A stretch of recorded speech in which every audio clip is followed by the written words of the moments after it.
Hello friends, welcome to செல்வியின் சமையல். நம்ம இன்றைக்கி ஏபிசி மால்ட் செய்ய போகிறோம். இப்போ இது எல்லாத்தையுமே carrot 1/2 kilo, beetroot 1/2 kilo, apple 1/2 kilo, இது எல்லாத்தையுமே இப்போ நம்ம எடுத்திருக்கோம். இப்போ இது 1.5 கிலோ வந்ததுன்னா 1.5 கிலோ அளவுக்கு நமக்கு சர்க்கரை, நாட்டு சர்க்கரை போட சொல்லியிருக்காங்க. இப்போ இதை எப்படி செய்யலாம் பார்க்கலாம் வாங்க. இதை நல்லா நம்ம பொடியாக இதேமாரி கட் பண்ணி வச்சுக்கோங்க. எல்லாத்தையுமே இதுமாரி எவ்வளோ சின்னதாக வேணாலும் நம்ம கட் பண்ணிக்கலாம். எல்லாத்தையும் கட் பண்ணிவிட்டு நீங்கள் ஒரு மிக்ஸி ஜாரில் போட்டு இதை பேஸ்ட்டாக அரைச்சிடுங்க. அரைச்சி இது ஒரு பவுலில் ஊற்றி வச்சுக்கோங்க.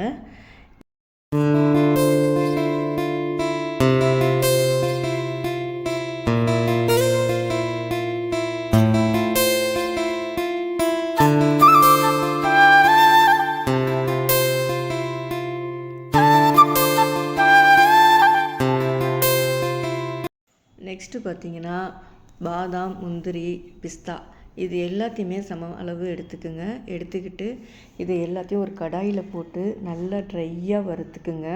இது நல்லா வறுபட்ட பிறகு பார்த்திங்கனாக்கா நல்லா ஆற விட்டுடுங்க. ஆற விட்டுட்டு இதை ஒரு பவுடராக நம்ம மிக்ஸி ஜாரில் போட்டு திரித்து இதை ஒரு பக்கம் எடுத்து வச்சுருங்க.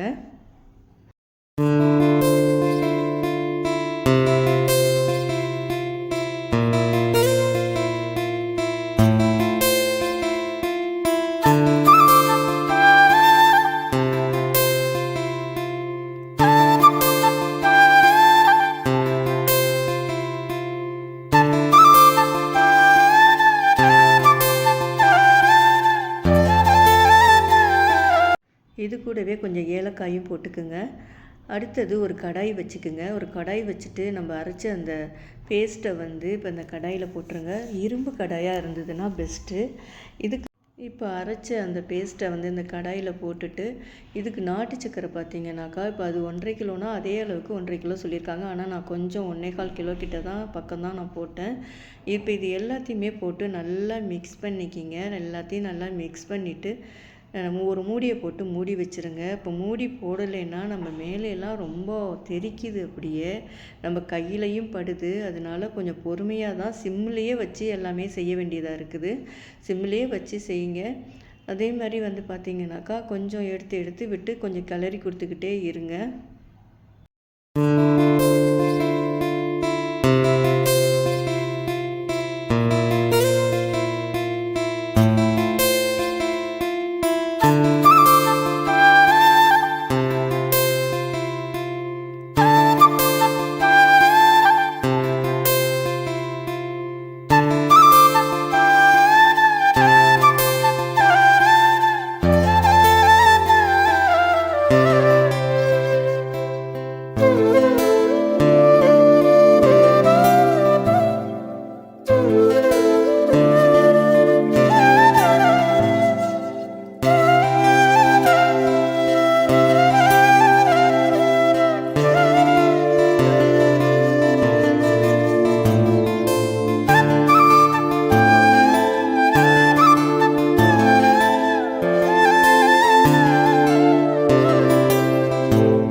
இப்போ இதேமாரி கிண்டிக்கிட்டே இருக்கக்குள்ளே இப்போ நமக்கு கெட்டி பதம் இது மாதிரி வந்துடும்.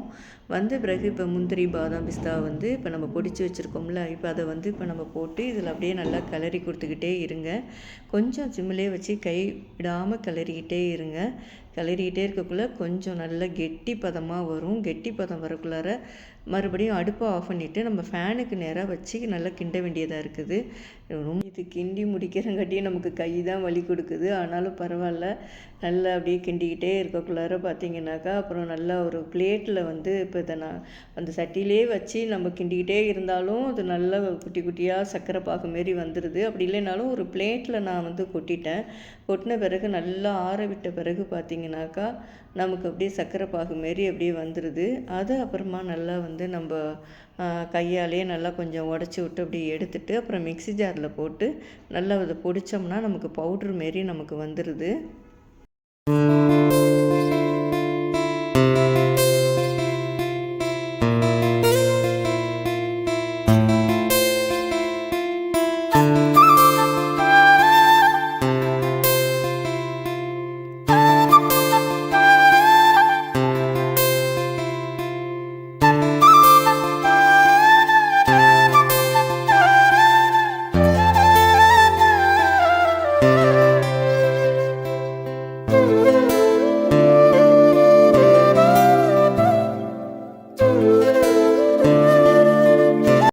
இப்போ பார்த்திங்கன்னா அந்த பவுடரை ஒரு கரண்டியை வச்சு சலிச்சிடுங்க.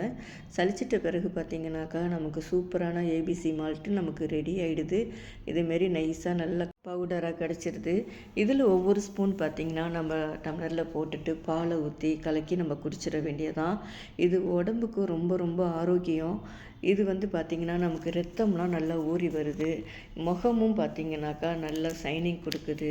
நிறைய விஷயங்கள் இருக்குது. இந்த ஏபிசி மால்ட்டு வந்து கடையில் பார்த்திங்கனாக்கா வெளியில எல்லாம் இப்போ விற்கிறவங்களாம் 1200 விற்கிறாங்க ஒரு கிலோவே. இது இப்போ நம்ம கொஞ்சம் கஷ்டமாக தான் இருக்குது. பரவாயில்லன்னு நம்ம வீட்டிலேயே செஞ்சோம்னா நம்ம நிறையா நாள் நம்ம வச்சுருந்து யூஸ் பண்ணலாம். உங்களுக்கு இந்த வீடியோ பிடிச்சிருந்தா இதே மாதிரி நீங்களும் ட்ரை பண்ணி பாருங்கள். என்னோடய சேனலுக்கு ஒரு லைக் கொடுங்க. என்னோடய சேனலை சப்ஸ்கிரைப் பண்ணிக்கிங்க. நம்ம அடுத்த வீடியோவில் பார்க்கலாம். நன்றி, வணக்கம்.